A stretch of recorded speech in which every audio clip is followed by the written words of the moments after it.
Hello friends, welcome to Jhadeshwar education.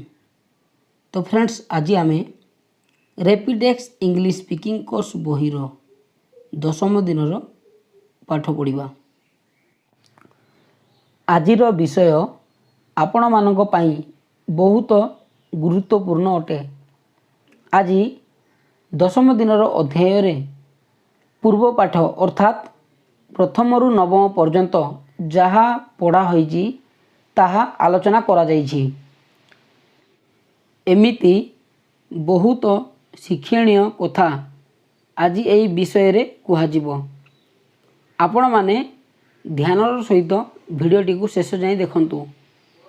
आपण माने जानिछंती एईटा होउची एजुकेशन चैनल, तो वीडियो को स्किप करंतु नहीं, वीडियोटी को पूरा देखंतु जो द्वारा आपण माने भल भाव बुझी पारिबे। तो चलंतु आरंभ करिबा। आपण न अटकी बिना बाधारे परिष्कार और सठिक इंग्राजी कहिबा चाहंती। रैपिडेक्स कोर्स रो मध्य एहा ही लक्ष्य। एथिपाई आमे केतेक परामर्श निम्न देउछु। सेगुड़िक मानिले आपण शीघ्र और अधिक सहजरे इंग्राजी भाषा शिखी पारिबे तथा कथबार्ता कुशलता और आत्मविश्वास लाभ करि पारिबे। एक नंबर पॉइंट, कथबार्ता पाई जणे साथी बाछंतु। ध्यानर सहित रैपिडेक्स रे दिया जाइथिबा वाक्य गुडी को पढ़ंतु। व्यवहार करिवार निर्देशावली प्रति ध्यान दियंतु। साथींको सहित एई वाक्य गुडी को कहिबा पाई अभ्यास करंतु। कथबार्ता प्रश्नोत्तर जरिया रे करा जाई पारे। भूल हेबो तथापि निराश हुअंतु नाही। परस्पर भूल बाहर करी ताहा सुधारिबा को चेष्टा करंतु। धीरे धीरे भूल कमी जीवो और कथबार्तार भाषा सुधुरी जीवो।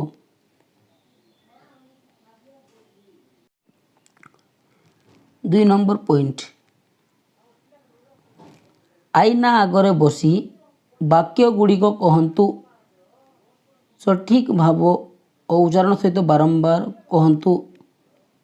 अभ्यास सह आपणको भाषा आपणको उच्चारण सुधुरी जीवो एवं आपणको भरोसा मध्य बढ़िबो।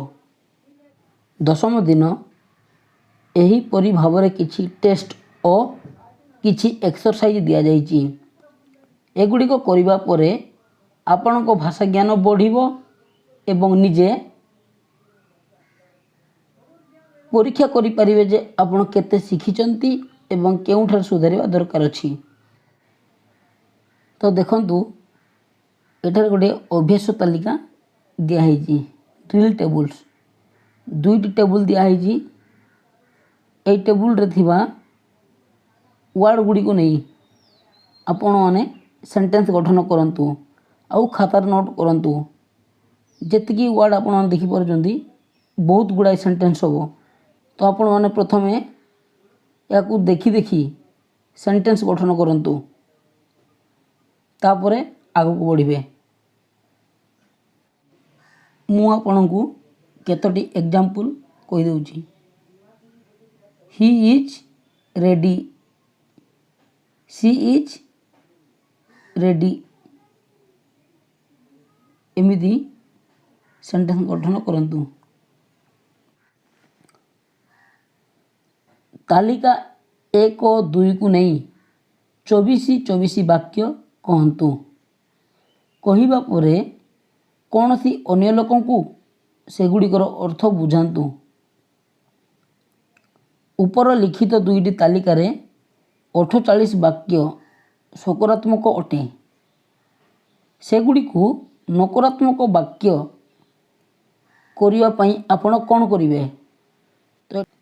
तो एठारे कुहा जाइछि उपरे 48ଟି ବାକ୍ୟ ସକାରାତ୍ମକ ବା ଆଫର୍ମେଟିଭ୍ ସେଣ୍ଟେନ୍ସ ଅଟେ। ତ ଏହି ସେଣ୍ଟେନ୍ସ ଗୁଡ଼ିକୁ ଆପଣ ନେଗେଟିଭ୍ କେମିତି କରିବେ ସେହି କଥା କୁହାଯାଇଛି। ତ ଆପଣମାନେ ଆଫର୍ମେଟିଭ୍ ସେଣ୍ଟେନ୍ସକୁ ନେଗେଟିଭ୍ କରିବା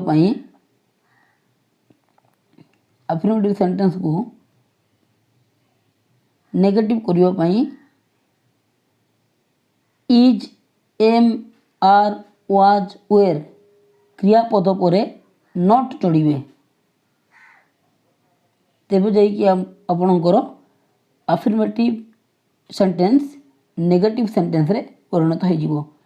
ଦେଖନ୍ତୁ ଉଦାହରଣ ଦେଇଛି, ସି ଇଜ୍ ନଟ୍ ରେଡ଼ି। ତ ଦେଖନ୍ତୁ ଉପରେ ଦେଇଛି ସି ଇଜ୍ ରେଡ଼ି। ତ ସେ କ'ଣ କହିଛି, ଇଜ୍, ଏମ୍, ଆର୍ ପରେ ଆପଣମାନେ ନଟ୍ ୟୁଜ୍ କରନ୍ତୁ। ତେବେ ଯାଇକି ଆପଣଙ୍କର ଆଫର୍ମେଟିଭ୍ ସେଣ୍ଟେନ୍ସ ନେଗେଟିଭ୍ ସେଣ୍ଟେନ୍ସରେ ପରିଣତ ହୋଇଯିବ। He is not ready. ଦେଖନ୍ତୁ ଏଇଟା ନେଗେଟିଭ୍ ସେଣ୍ଟେନ୍ସ ହେଇଗଲା। ତ ସେଇ ଉଦାହରଣଟା ଦେଇଛି, ସି ଇଜ୍ ନଟ୍ ରେଡ଼ି। ତ ଆପଣମାନେ ଏହିପରି ଭାବରେ ନେଗେଟିଭ୍ ସେଣ୍ଟେନ୍ସ ଗଠନ କରନ୍ତୁ। ତାଲିକା 2ର ସକାରାତ୍ମକ ଆଫର୍ମେଟିଭ୍ ବାକ୍ୟଗୁଡ଼ିକୁ ନେଇ ପ୍ରଶ୍ନାତ୍ମକ ଇଣ୍ଟରୋଗେଟିଭ୍ ବାକ୍ୟ ରଚନା କରନ୍ତୁ।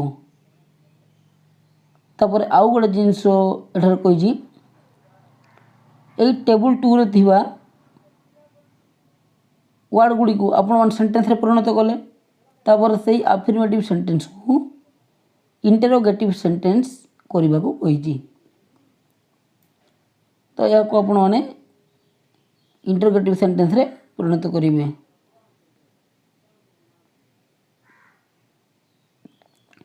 ତ ଦେଖନ୍ତୁ ଏଠି ଅଛି ହି ୱାଜ୍ ରିଚ୍। ଏଇଟା ଗୋଟେ ଆଫର୍ମେଟିଭ୍ ସେଣ୍ଟେନ୍ସ ହେଲା। ତ ଆପଣମାନେ ଏହାକୁ ଇଣ୍ଟରୋଗେଟିଭ୍ କରିବା ପାଇଁ କ'ଣ କରିବେ ନା, ୱାଜ୍କୁ ହି ପୂର୍ବରୁ ଆଣିବେ। ତେବେ ଯାଇକି ହେବ ୱାଜ୍ ହି ରିଚ୍। ତ ଏଇଟା ଗୋଟେ ଇଣ୍ଟରୋଗେଟିଭ୍ ସେଣ୍ଟେନ୍ସ ହେଇଗଲା। ଏହିପରି ଭାବରେ ଆପଣମାନେ ଅନ୍ୟାନ୍ୟ ସେଣ୍ଟେନ୍ସ ଗୁଡ଼ିକୁ ଆଫର୍ମେଟିଭ୍ରୁ ଇଣ୍ଟରୋଗେଟିଭ୍ କରିପାରିବେ। ଦେଖନ୍ତୁ ଆଉ ଗୋଟେ ଟେବୁଲ୍ ଦେଇଛି, ଟେବୁଲ୍ 3। ତ ଆପଣମାନେ ଏଇ ଟେବୁଲ୍କୁ ଦେଖି ଦେଖି ବାକ୍ୟ ଗଠନ କରନ୍ତୁ। ଦିଆଯାଇଛି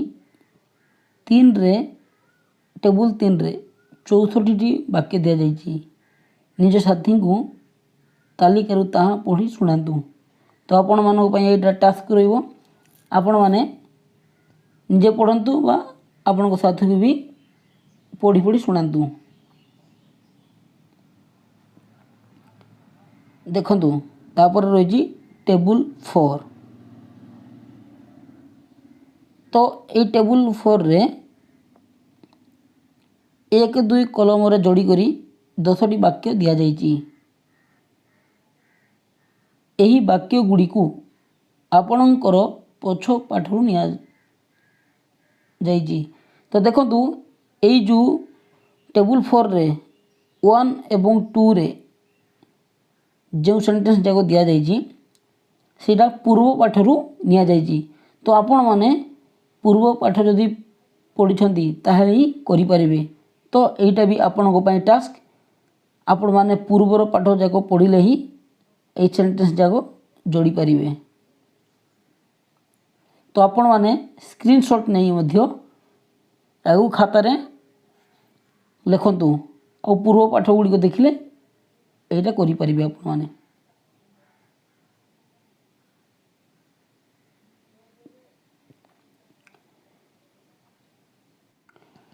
ଏଗୁଡ଼ିକ ଏପରି ଯୋଡ଼ନ୍ତୁ ଯେପରି ସାର୍ଥକ ବାକ୍ୟ ହୋଇଯିବ।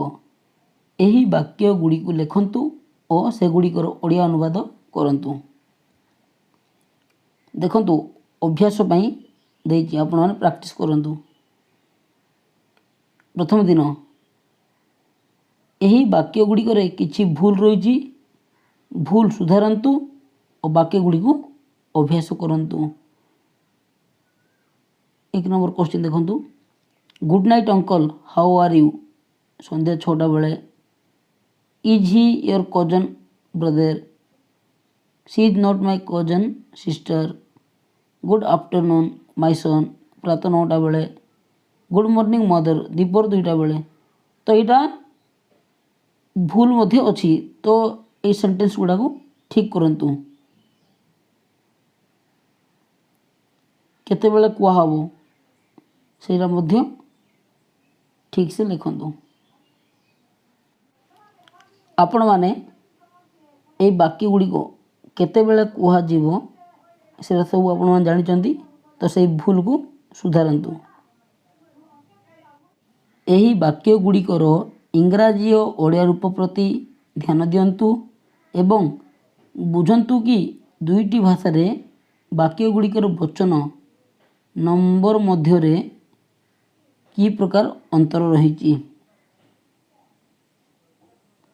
बापा आसी father has come Sharma ji एबे जाइछंती मिस्टर शर्मा हाज लेफ्ट मिस्टर शर्मा हाज जस्ट लेफ्ट से आपण को पुणे डाकिछंती ही हाज कॉल्ड यू अगेन। अंतर देखिले कि ओडिया वाक्य बापा आसीछंती इंग्राजी रे फादर हेज कम भाव में अनुवाद होईची। सेहीपर द्वितीय और तृतीय वाक्य रे जी जाउछंती से आपण को आदि शब्द जड़े व्यक्ति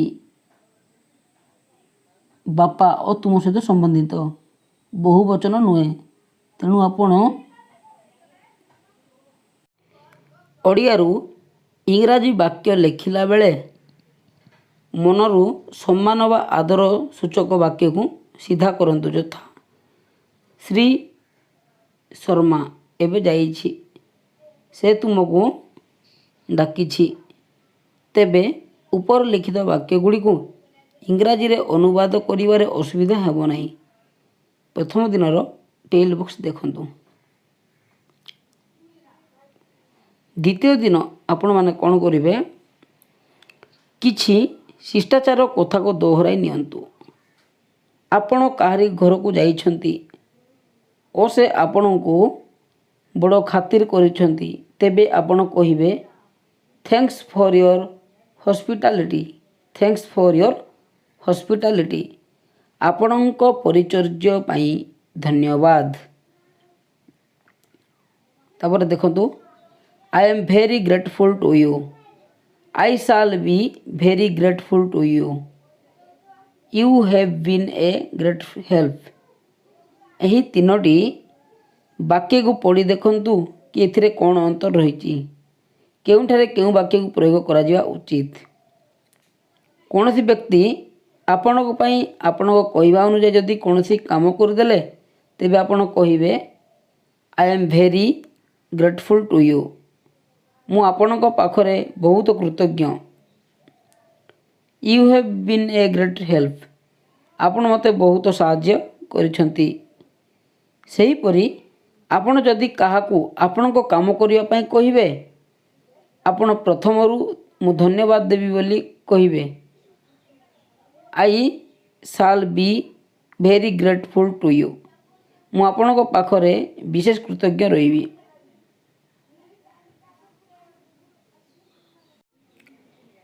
केही आपणक मुहरे आपणक प्रशंसा करती तेबे आपण ताहार उत्तर कहि पारंती ओ I don't deserve this prize. तृतीय दिन एही शब्द गुड़िक प्रति ध्यान दियंतु। गॉड गॉड्स गुड गुड्स एगुड़िक दुई जोड़ा शब्दावली। गॉड अर्थ परमात्मा ईश्वर बा खुदा गॉड्स अर्थ अनेक देवता, ईश्वर बा खुदा एक, किंतु देवता बा देवदूत अनेक। प्रत्येक धर्म रे एपरी कहा जाए।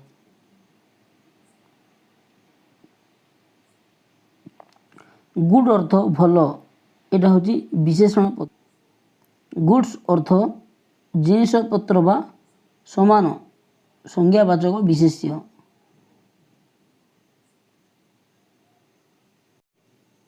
एही शब्द गुड़ी को शब्दकोश बा डिक्शनारी रे देखंतु ओ ताहार अर्थ दोहरांतु।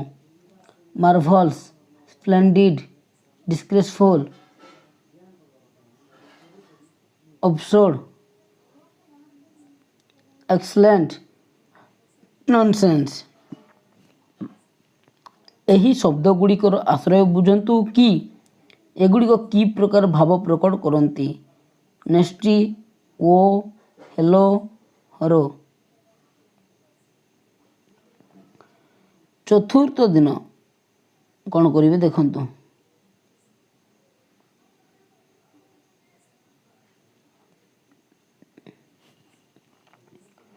एही शब्द गुड़िक प्रति ध्यान दियंतु।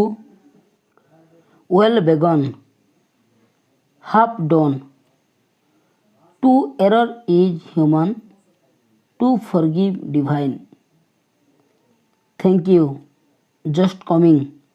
एगुड़िक देखा अधा लगुच। ए और बी वाक्य रे क्रिया लोप पाई। सी और डी वाक्य रे एटा सी थैंक यू आ डी जस्ट कमिंग। सी और डी वाक्य रे कर्ता लोप पाई। कथबार्ता रे एई वाक्य गुड़िक एपरी कहा जाए, किंतु संक्षिप्त बा अधा वाक्य अटे अथच पूर्ण वाक्यर काम दिए। इंग्राजी रे एपरी वाक्य को इलिप्टिकल सेंटेंस कहा जाए। एपरी वाक्य इंग्राजी रे बहुल प्रचलित। चतुर्थ दिनर प्रथम वाक्य रे जस्ट कमिंग रो अर्थ दिया जाइछि मु एबे आसुची। एठारे आपण पचारि पारंती जे कोन एहार अर्थ से आसुचंती कि एपरी होई पारे कि। उत्तर हेबो होई पारे। ठीक अछि। भावन्तु कई आपणक घर को आसचंती ओ आपणको आपणक भाई को विषय पचारती। आपण भीतर को जाई भाई को सांग आसथिबा कथा जणाई शीघ्र सेठारु फेरिबे ओ कहबे जस्ट कमिंग। एटा संपूर्ण वाक्य हेबो ही इज जस्ट कमिंग। तो देखंतु एही दशम दिनर विषय होउची आगरु आमे प्रथम दिन रु नवम दिन जाए जहाँ पढ़िले सेटा दशम दिन रे केवल डिस्कशन कराई। केते लोक कमेंट करथिले ही इज जस्ट कमिंग भूल हेबो बोलिकी कहउथिले।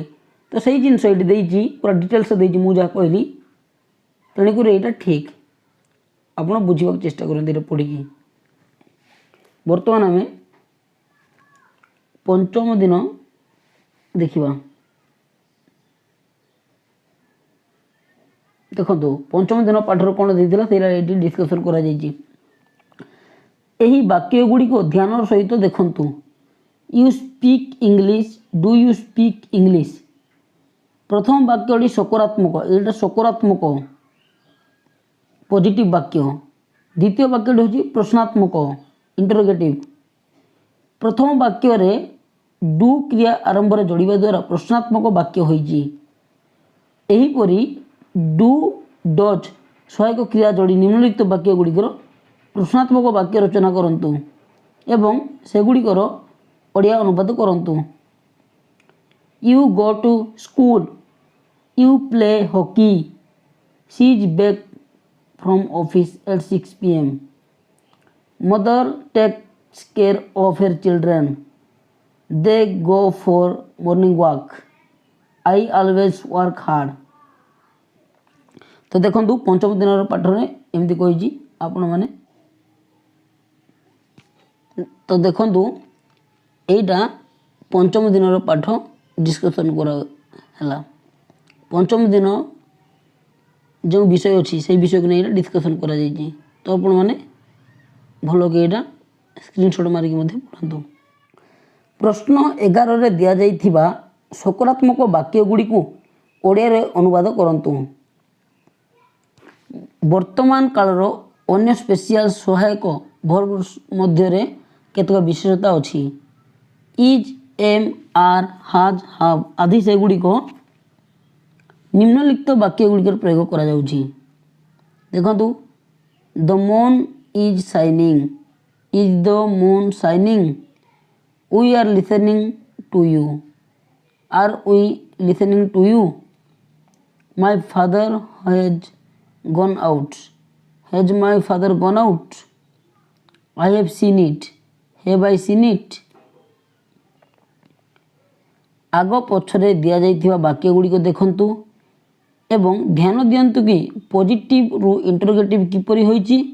कारण इज, आर, एम, हाज, हाव आदि स्पेशल वर्ब्स एगुड़िक वाक्यर सबुठारु आगरे काढ़ी रखा जाइछि और लिखिबा शेषरे प्रश्नवाचक चिन्ह लगा जाइछि। एगुड़िक कहिबा समय टोन बा सूचक प्रश्नवाचक रखा जाए। एबे ऊपर लिखित 8टी वाक्य को ओडिया अनुवाद करी पढ़ंतु। देखंतु निम्नलिखित वाक्य गुड़ी को प्रश्नवाचक करंतु और ओडिया रे अनुवाद करंतु। एक देखंतु एटा जति दिया आपण माने खाता रे लिखंतु आ ओडिया अनुवाद करंतु। आपण को task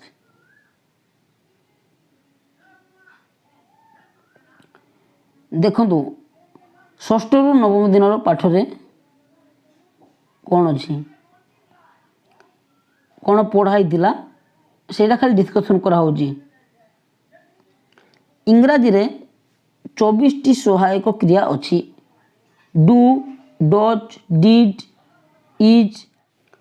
is, are, am, was, were, has, have, had, will, shall, would, should, can, could, मे,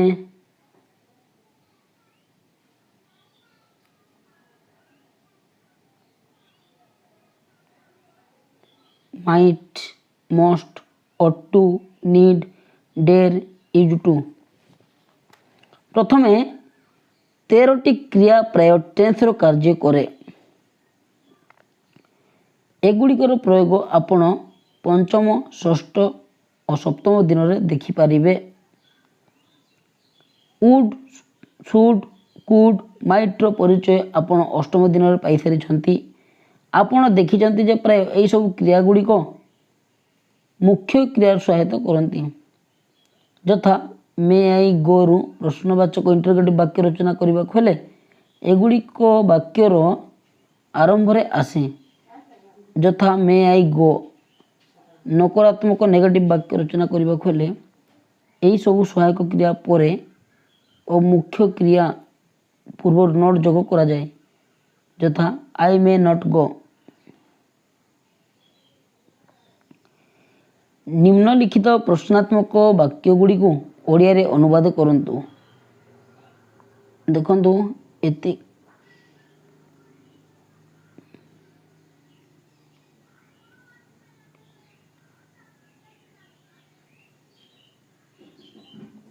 देखंतु एतिकी जाई सेंटेंस गुड़ा को दिया है ताको आपण माने ओडिया रो सॉरी इंग्रजी रो ओडिया रो अनुवाद करिवे।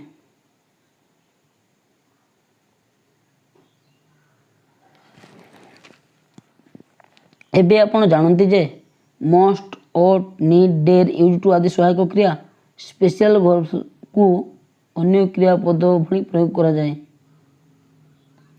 निम्नलिखित सकारात्मक, पॉजिटिव और नकारात्मक नेगेटिव वाक्य गुड़िकर ओडिया अनुवाद करंतु और एसहित एक कथा बुझा प्रयत्न करंतु जे यही क्रियापद गुड़ी को किभली प्रयोग करा जाइछि।